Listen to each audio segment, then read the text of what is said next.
محترم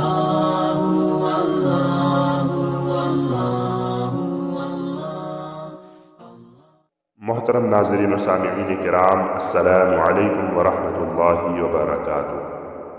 بعض حضرات اپنے موبائل میں رنگ ٹون کے طور پر قرآن پاک کی آیات، اذان کے کلمات اور نعت وغیرہ کو فٹ کرتے ہیں۔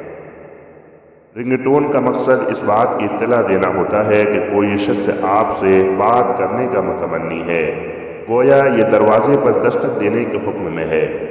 اس مقصد کو حاصل کرنے کے لیے قرآن پاک کی آیات، اذان کی کلمات یا نعت وغیرہ کو استعمال کرنا بے محل ہے، بلکہ ایک درجے میں ان مقدس کلمات کی توہین بھی لازم آتی ہے۔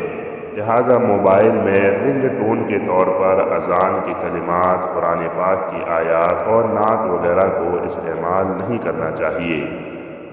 بعض مرتبہ ایسا بھی ہوتا ہے کہ کوئی بندہ بیت الخلاء میں ہے، باتھ روم میں ہے اور وہاں پر رنگ بجنا شروع ہو جاتی ہے، جس سے ان کلمات کی توہین لازم آتی ہے، بے حرمتی ہوتی ہے۔ لہٰذا ہمیں اپنے موبائل میں رنگ ٹون کے طور پر اذان کی کلمات، قرآن پاک کی آیات اور نعت وغیرہ فٹ کرنے سے احتراز کرنا چاہیے۔ اللہ رب العزت ہمیں دین کی صحیح سمجھ عطا فرمائے اور دین پر چلنا ہمارے لیے آسان فرمائے۔